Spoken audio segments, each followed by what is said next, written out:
que vous allez bien. Ça fait vraiment trop bizarre de reprendre les lives. C'est vraiment la rentrée 2020. Donc, je commence tout de suite parce que je sais très bien qu'il y a des personnes en fait qui le regardent en rediffusé. Donc ça sert à rien que j'attende d'avoir du monde. Parce que je sais que le mercredi à 15 h, la plupart de mes clientes sont avec leurs enfants. Rassurez-vous, je le sais. Donc résultat, vous faites ce que vous pouvez parce que voilà, l'école française fait en sorte que le mercredi, c'est le jour des enfants. Donc, tout d'abord, j'espère que vous allez bien. J'espère que vous passez une bonne rentrée 2020. La lumière est trop bizarre. Je vais m'arranger au fur et à mesure pour faire en sorte qu'il y ait une meilleure lumière, je vous rassure. Moi, en tout cas, je suis vraiment trop ravie de passer du temps avec vous à nouveau. Sachez en fait qu'il y a eu du changement depuis quelques temps dans mon entreprise Chapier Girl et je voulais vous en parler.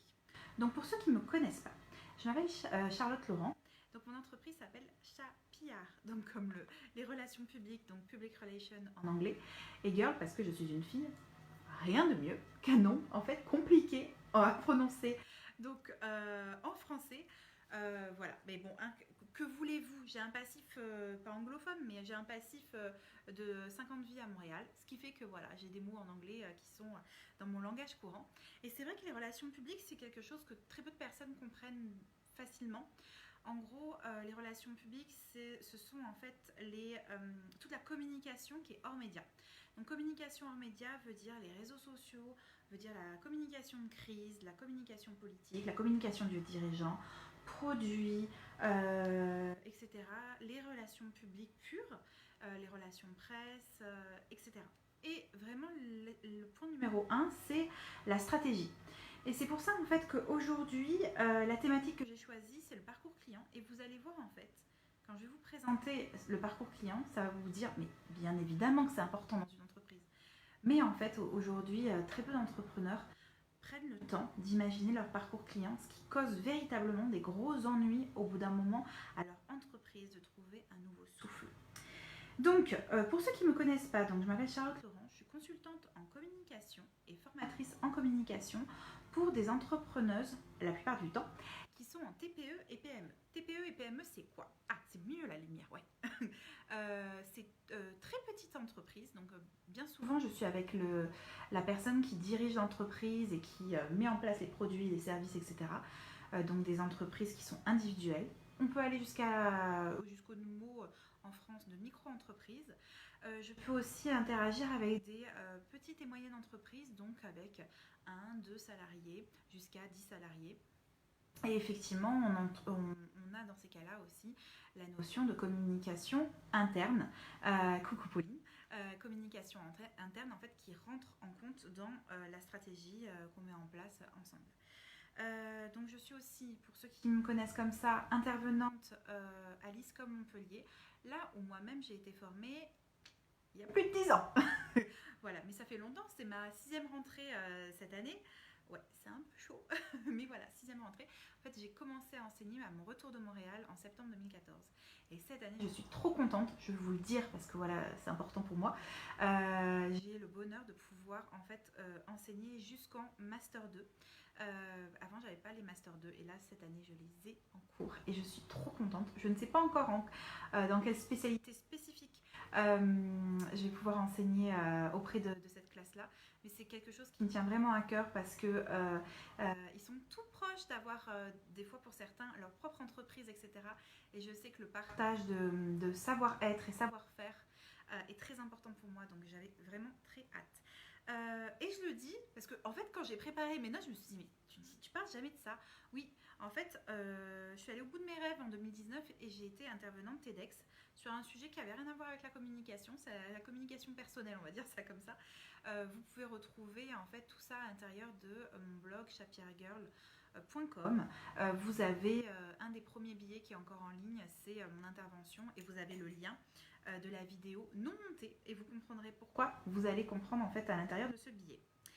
Alors, reprenons donc le sujet du jour, le parcours client. Donc, comment c'est arrivé en fait dans ma vie d'entrepreneur le parcours client?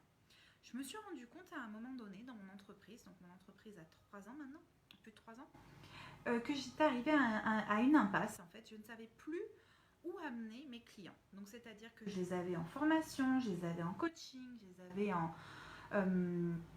consultation, je les avais en stratégie et mis en œuvre. Et à un moment donné, je ne savais plus où les amener parce que ça n'allait pas au-delà.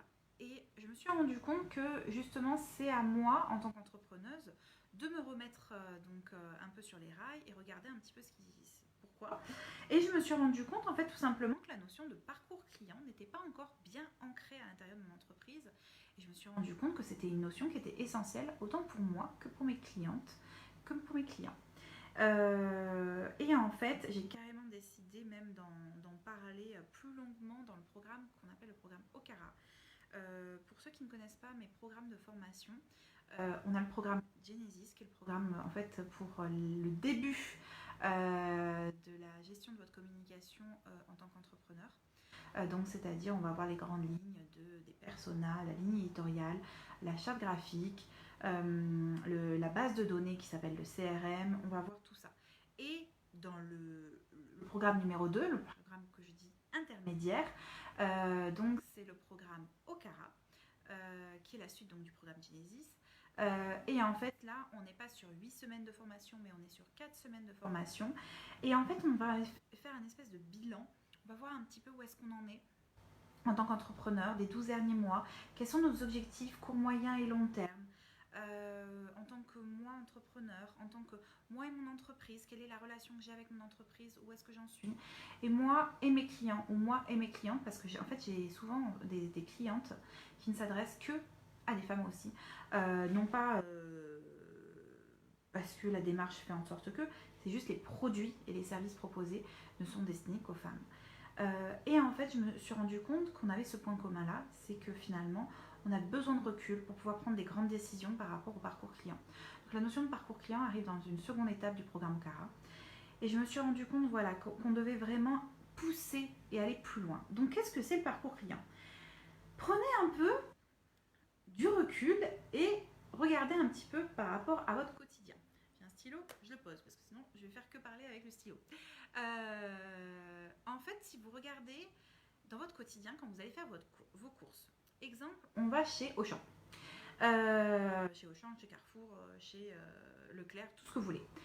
À un moment donné, vous prenez votre chariot, vous allez faire les courses et vous vous rendez compte qu'il y a un parcours. Je ne sais pas si vous avez remarqué, mais d'abord, il y a les produits frais, bien souvent, il y a bien souvent les loisirs, etc. Tout ce dont vous n'avez absolument pas besoin quand vous allez faire vos courses, mais on vous le met sous le nez pour que vous créez une envie. Ce qu'on appelle les zones froides et les zones chaudes. Et bien, c'est à peu près pareil que ça. En fait, finalement, c'est le marketing expérientiel. C'est très marketing ce que je vous dis, mais en fait, vous allez faire en sorte que ça soit extrait pour faire de la communication intelligente. On prend l'exemple d'IKEA. IKEA, c'est l'exemple parfait de marketing expérientiel. Vous rentrez chez IKEA et on prend tous l'escalier. Au premier étage, qu'est-ce qu'il y a? Il y a les expériences. Donc, vous allez avoir le salon, vous allez avoir la cuisine, etc. etc. Jean-Michel, ce matelas, effectivement, est génialissime parce que vous avez vu ce matelas à l'intérieur d'une chambre présenté, vous avez pu vous allonger dedans, etc.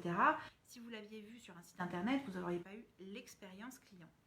Et bien, c'est à peu près ça, en fait. C'est finalement trouver un moyen de créer une expérience client pour votre clientèle et faire en sorte, finalement, de déclencher non pas juste une vente, mais ça c'est vraiment une notion qui est très importante pour moi, c'est donner de la valeur à votre produit, à votre service que vous voulez vendre à une personne précise.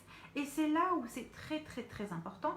Un parcours client ne peut être fait que si vous connaissez vos personas. Et là, tout le monde va rigoler. Toutes les personnes qui sont clientes ou clients de Chapier Girl vont dire: ah non, mais elle nous parle encore des personas. Oui, c'est vraiment une notion qui est essentielle. Vous ne pouvez pas travailler avec mon entreprise si vous ne connaissez pas vos personas, ou si vous ne connaissez pas vos personas, c'est pas grave, on va le faire ensemble lors d'un coaching, une formation ou une consultation. Vraiment, on va aller chercher les personas et de toute façon, c'est une notion du programme Genesis. Et en fait, c'est vraiment essentiel. C'est-à-dire que le persona, vous allez connaître ses besoins, vous allez connaître ses objectifs, vous allez connaître sa manière de vivre. Comme je dis à mes clients, prenez une journée dans votre vie et vivez comme votre persona. Moi, par exemple, je sais très bien que si je vis comme Amanda, ben, il va falloir que je me lève beaucoup plus tôt que je me lève dans mes habitudes. Si je vis ma vie comme Elisabeth, il va falloir que je me lève encore plus tôt. Et quand je vis comme Olivia, je peux vivre mon dodo, mon réveil habituel. Voilà. Mais c'est ça en fait, il faut que vous vous disiez que vos personas, ce n'est pas vous. Donc en fait, vous devez tout simplement vous mettre dans la peau de ces personnes-là, de connaître leurs habitudes, connaître leur manière de vivre, etc. Et le parcours client, c'est ça. Est-ce que cette personne a du temps ou pas du temps? Il ne faut pas croire que si vous allez avoir un compte Instagram avec 10 000 personnes qui vous suivent, que finalement ces personnes-là sont vos personas. Quand vous allez sortir un produit, tout le monde va l'acheter. Mais oubliez ça là, si vous pensez ça, peut-être que ça va être un coup de chance pour vous. Et franchement, génial. Mais bien souvent, on se rend compte que on a des embûches. Parce que en fait, finalement, on a eu des attentes de la part de ces 10 000 personnes, mais il n'y a rien qui est vendu après. C'est pour ça qu'en fait, il faut aller beaucoup plus profond que juste la surface. Et beaucoup plus profond veut dire aussi prendre du recul, prendre de la hauteur sur son entreprise. Bien observer ses produits, ses services, voir s'ils sont réellement adaptés. Et le parcours client, c'est ça. C'est finalement, je vais aller regarder de la phase de prospect, donc c'est-à-dire ce client potentiel que je veux atteindre, c'est un prospect. Comment je le capte?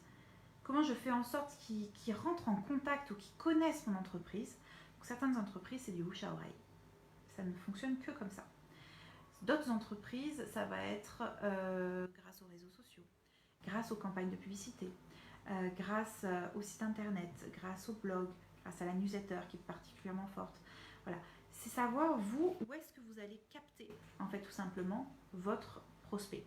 Et ce prospect va évoluer avec votre entreprise. Et ce qu'on appelle, en fait, tout simplement, c'est vos évolutions, ces points de rencontre, c'est les expériences clients.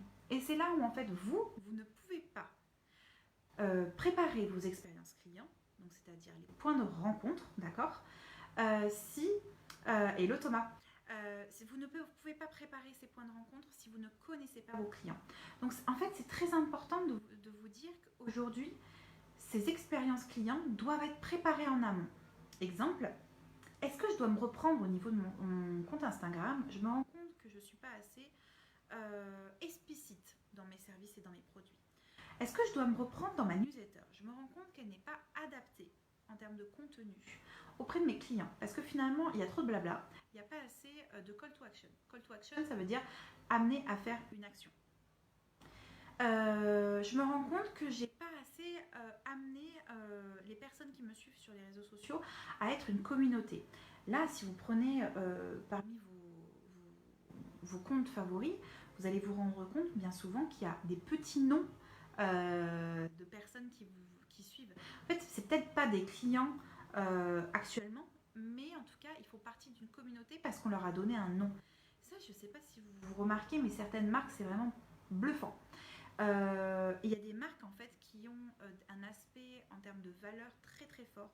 Je pense par exemple à Lush, qui est une marque de produits cosmétiques. Alors attention dans le marketing de Lush, parce que bien souvent on peut croire que c'est bio, etc. et ça n'est pas le cas. Mais Lush, en fait, il y a un aspect de communauté. Je vais vous sortir, j'ai mes parfums derrière moi. Et je me dis, où est-ce que j'ai un produit Lush derrière moi? Voilà. Pourquoi je vous dis ça, par exemple? Le marketing expérientiel de Lush. Ici, vous avez une étiquette derrière. Donc ça, c'est mon parfum du moment, qui s'appelle Big. Ça sent le bonheur. Et en fait, il y a marqué « Produit fait par Sam ». Donc en fait, j'ai une petite photo de Sam. Elle met quand est-ce qu'elle a produit et quand est-ce que je dois arrêter d'utiliser le produit. Mais je trouve ça génial parce qu'on a la photo de Sam, etc. Il y a un aspect, on crée une communauté. Vous voyez ce que je veux dire? Donc en fait, on pousse un petit peu l'expérience à aller plus loin. Et ce parcours client-là, si je n'ai pas étudié quel type de client je veux atteindre et qu'est-ce que je veux en faire pour créer des expériences en fait au fur et à mesure qui soient additionnelles et complémentaires, et non pas juste additionnelles. Ça veut dire qu'il faut créer une complémentarité et en faire en sorte au minimum on capte une information qui crée vraiment cet attachement à la marque, qui crée l'envie de connaître leurs nouveautés, l'envie de connaître où est-ce qu'il y a les points de vente, etc. etc. Donc ces liens que vous créez, donc c'est les expériences. Les expériences vont être en fait avec des informations qui vont être positives. Ça va être reçu positivement par votre client. Et en fait, ça va créer ce qu'on appelle l'achat. Et là, c'est vraiment l'expérience culminante. Lorsqu'un client achète un produit chez vous, ça veut dire qu'il ne va pas l'acheter ailleurs, mais je le capte en tant que client, donc c'est-à-dire qu'il n'est plus un prospect, il est un client, et là rentre la notion de fidélisation. Et ça, c'est super important. Soyez à l'écoute de vos clients. Faites en sorte que votre parcours client soit vraiment adéquat à eux et pas à vous pour vous faire plaisir. Je répète, c'est très important en fait, c'est les notions que j'essaye d'expliquer à mes clients. Vous pouvez avoir une entreprise qui vous ressemble, vous pouvez avoir des clients qui vous ressemblent, mais prenez du recul, prenez de la hauteur pour regarder si tout ce que vous proposez n'est pas juste un copier-coller de vous, mais en fait correspond réellement à vos clients, parce que ça c'est très important. Moi je fais des choses des fois avec certains de mes clients, je me dis mais pour moi ça n'a pas d'allure. Voilà, ça c'est vraiment très québécois comme expression par exemple, mais finalement ça rentre complètement en adéquation avec ce que veut mon client. Et moi vous savez, donc j'ai des Amanda, des Elisabeth et des Olivia. Je parle comme ça d'elles et elles le savent, c'est une persona, donc voilà, c'est des personnes qui existent en fait en vrai aussi, parce que mes clientes, ce sont vraiment des copier-coller de mes personas, c'est hallucinant. Et en fait c'est ça, il y a vraiment une captation qui est nouvelle, parce que j'ai pris le temps de comprendre. Donc résultat, quand il y a la fidélisation, et donc là c'est important de créer le cycle du vie du client. Donc c'est-à-dire comprendre ses émotions à chacun des achats, faire en sorte qu'il y ait une suite. Et là par exemple, je vais vous donner un exemple très simple. Quand j'achète un produit chez Sephora, il y a en fait ce qu'on appelle l'automatisation de newsletter. Donc j'ai ma carte de fidélité chez Sephora en plus de ça. Donc ils sont au courant de quel produit j'ai acheté, quel produit quand, et en fait ils vont pouvoir tout simplement m'envoyer une newsletter au moment où je dois racheter un produit ou un autre.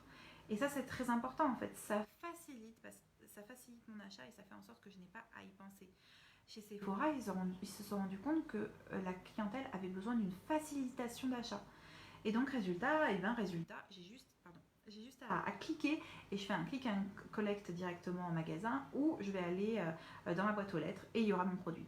Voilà, donc en fait la notion de fidélisation aujourd'hui est très importante. Et je le répète, fidélisation est égale aussi à base de données. Base de données, hein, ça c'est la notion de CRM, on le voit dans le programme Genesis, on le voit à la semaine 5 ou 6. Et ça c'est encore très très très très important, c'est 30% de la valeur de votre entreprise. Ça je le répète encore et encore, mais c'est très très important que vous vous mettiez en tête. Donc en fait finalement la notion de persona, la notion de CRM, la notion d'outils de communication, etc. c'est que des ajouts pour faire en sorte que votre stratégie de com soit en adéquation totale avec les besoins, ses besoins à elle en tant qu'entreprise, ses objectifs marketing, commerciaux. Les objectifs sont très très très importants.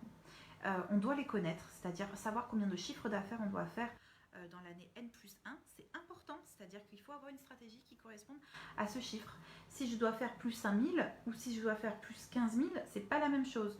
Donc effectivement, je dois faire en sorte d'anticiper ces besoins-là. Et je ne vais pas en fait commencer mon parcours client en disant « Ah, je vais le faire tout de suite, il va y avoir des résultats tout de suite ». Je commence à mettre mon parcours client en place pour savoir que si dans 6 mois, dans 1 an, il y a véritablement les choses qui vont apparaître, les actions positives qui vont apparaître à l'intérieur de ma stratégie. En tant qu'entrepreneur, c'est très important aussi de prendre du recul sur soi-même et ses actions, regarder la planification et se dire est-ce que ça correspond réellement aux besoins de mes clients ou est-ce que finalement je me suis un petit peu trop lancée? Est-ce que j'ai assez de temps pour pouvoir gérer tout ça? Et c'est là où en fait où on se rend compte souvent que c'est important aussi d'être honnête avec soi-même. Tout faire dans une entreprise, c'est pas possible. Donc je peux y aller petit à petit, piano et pas comme une voiture de Formule 1 qui va s'essouffler parce qu'elle a plus d'essence très très vite. Donc voilà, il faut vraiment en fait prendre le temps. Le parcours client, donc au-delà des expériences, au-delà du cycle de vie du client, c'est aussi être à l'écoute des clients que vous avez actuellement dans votre entreprise. Donc moi, ce que je vous conseille de faire là, si vous voulez un petit peu savoir où est-ce que vous en êtes, ben, prenez le temps de faire aujourd'hui petite mise à jour. Reprenez votre dossier Excel ou vous reprenez votre CRM où il y a marqué le nom et le nombre de vos clients en fait. Regardez ce tableau et dites-vous, est-ce que aujourd'hui je pense avoir un parcours client qui fait en sorte que chacun d'entre eux se sent finalement appartenir à la communauté de mon entreprise. Est-ce qu'il sent un sentiment positif ou négatif ou c'est neutre? Donc finalement ça c'est une notion de notoriété. Non pardon, c'est pas une notion de notoriété, c'est une notion de réputation. La différence, pour ceux qui ne le savent pas, notoriété c'est je connais pas. Voilà, il n'y a pas d'émotion personnelle. Réputation c'est j'aime ou j'aime pas. Voilà. Ça c'est aussi des notions qu'il faut que je vous dise à chaque fois parce qu'effectivement tout le monde ne connaît pas les notions réputation, notoriété et image qui sont en fait les 3 piliers de la communication. Voilà. Et c'est ça, c'est en fait là on se pose la question, est-ce que dans mon parcours client, quand je prends le recul sur mon tableau Excel, est-ce que je me rends compte que chacun d'entre eux est vraiment pris au sérieux? Est-ce que chacun d'entre eux est respecté? Est-ce que chacun d'entre eux a finalement il y a des choses en commun ou pas? Est-ce que je peux mettre des choses en place? Et là, en fait, c'est vous en tant qu'entrepreneur, vous allez prendre pas du galon, mais c'est un peu ça, c'est l'expérience de sa propre expérience. Et vous allez vous rendre compte, ok, je ne veux pas créer de déception, je veux mettre des choses en place et je veux faire en sorte en fait de respecter chacun de mes clients. Et même si c'est un client qui est venu qu'une seule fois chez moi, c'est un client qui a pris le temps de dépenser son argent dans mon entreprise. Juste ça, ça mérite le respect. Et donc ça mérite le respect à travers, non pas une vague de communication incessante et un peu turbulente, mais en tout cas à une prise régulière de contact, d'expérience. Et toute expérience est bonne. Certains sont très proches de leurs clients et leur envoient des textos. Certains sont aptes à envoyer des mails directs. Certains préféreront la newsletter. Certains, avec le respect de la loi RGPD, ça c'est très important, certains vont se dire, ben non, moi, finalement, au-delà de juste tout ça, c'est pas possible. Je vais juste, en fait, finalement, m'occuper d'envoyer, enfin, de mettre dans ma signature de mail, par exemple, si vous voulez connaître toutes les actualités de mon entreprise, rejoignez-moi sur les réseaux sociaux. Faites en fonction de vous, faites en fonction de votre entreprise, votre capacité que vous avez. Ne vous surchargez pas. Et faites en sorte de faire peut-être petit, mais bien. D'accord? Donc en fait, le parcours client, c'est vraiment ça. C'était vraiment une introduction donc de tout ce que nous allons voir dans le programme Okara pour ceux qui veulent s'y inscrire. Sachez que le programme Okara est en cours d'inscription pour la première session. Donc c'est la session de rentrée 2020. Les inscriptions ont lieu jusqu'au 13 septembre 2020. Parce que je sais que cette vidéo va être mise en ligne sur YouTube. Et donc résultat, comme j'ai des vidéos depuis 2017, s'il y en a qui regardent cette vidéo en 2025, il faut bien qu'ils soient au courant que non, 13 septembre 2025, il n'y aura pas de session. Ce sera sûrement une autre date. Donc en fait, la session a lieu sur 4 semaines, donc du 15 septembre au 13 octobre. Voilà, c'est 4 semaines. Je demande en fait dans le programme Okara que les personnes connaissent de base en fait leur persona, leur ligne éditoriale, etc. Si vous n'avez aucune connaissance de votre communication, vous faites un petit peu au petit bonheur la chance. Je vous conseille en fait d'abord le programme Okara pour vous sécuriser et être bien. C'est 8 semaines de programme. Je peux vous dire pour que voilà, de la part de toutes les personnes qui ont fait le programme Okara, c'est intense. Même de toute façon, tous mes programmes sont intenses. C'est pour ça que c'est 8 semaines où on voit tout, mais ça a un impact colossal sur la vie des entrepreneurs que je suis. Et je suis vraiment bénie de voir les résultats. Parce que ça, c'est super important. Hein. On ne fait pas des programmes pour faire des programmes, on fait des programmes pour véritablement avoir finalement des notions acquises et des notions mises en place dans son entreprise. Sinon, on ne fait pas le programme, hein, ça ne sert à rien. Voilà, pour faire un xème programme, rassurez-vous, moi aussi je fais des boulettes comme ça. Hein. Donc voilà, donc je répète, programme Genesis pour les débutants, programme Okara pour les intermédiaires. Vous avez le lien dans la description. Je ne sais toujours pas si c'est là-haut ou si c'est en bas, sur le côté ou sur l'autre côté. Mais bon, vous avez la description avec le lien pour le programme. Et moi, en fait, j'ai le bonheur en ce moment d'avoir Morgane en tant que stagiaire dans mon entreprise actuellement. Morgane, si tu es là, je te fais un bisou. Et donc, en fait, tout simplement, on a décidé de planifier les choses. Parce que dans la vie de Charlotte Laurent, consultante et formatrice en communication, si c'est pas planifié, c'est pas fait. Voilà comment connaître ses limites. Donc, en fait, au mois de septembre, c'était la thématique parcours client. Sachez que vous avez des billets de blog qui vont être en ligne régulièrement. J'ai déjà planifié pas mal de choses pour le mois de septembre. Après ça, on va avoir le prochain mois, donc le mois d'octobre. Et ça, c'est vraiment un sujet qui va beaucoup plaire à certaines personnes. Ça va être la notion de photo. En fait, il faut savoir que j'ai investi en juillet 2019, pour mes 33 ans, dans un Olympus Pen grâce à Pauline Privez, qui est une influenceuse qui avait eu un code promo de folie avec Olympus. Depuis, je prends des photos et en fait, beaucoup de personnes me demandent comment je prends mes photos. Alors, je ne suis pas professionnelle.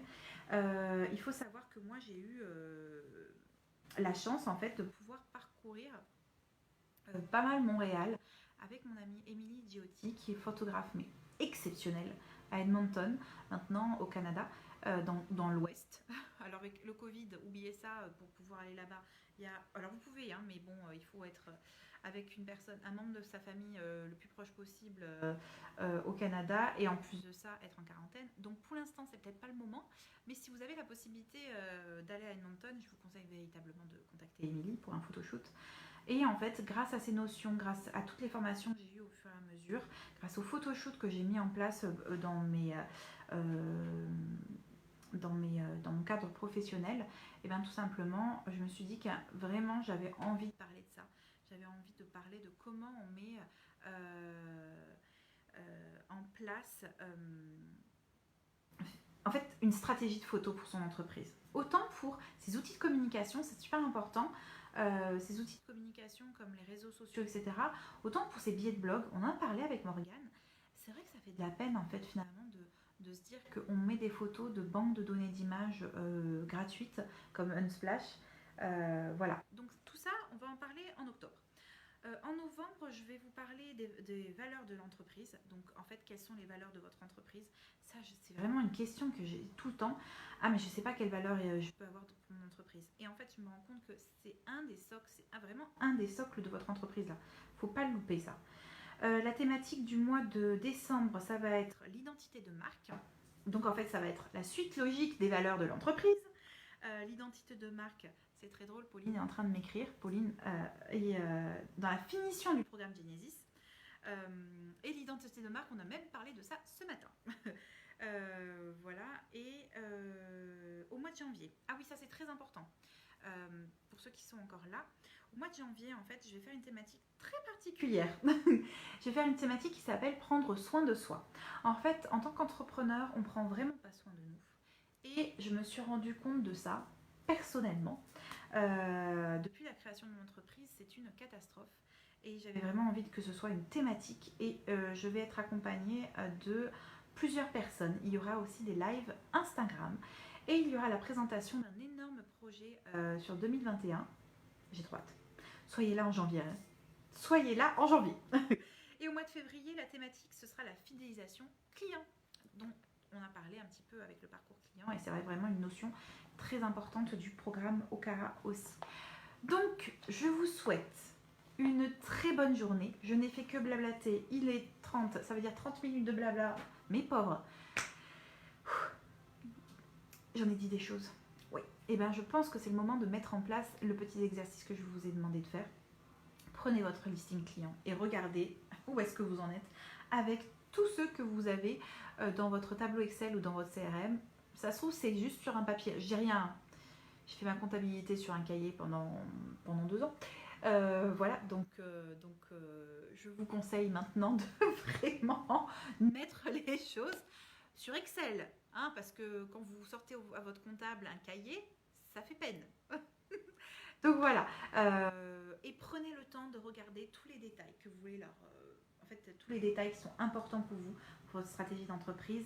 Et regardez, est-ce qu'il y a un parcours client de votre entreprise ou pas? Est-ce qu'il est, comment dire, à définir? Ou est-ce que finalement il est très fort et vous voulez aller encore plus loin parce que effectivement il y a un manque à gagner au niveau du chiffre d'affaires, etc. Bien évidemment, il y a le Covid qui est passé par là, on le sait tous.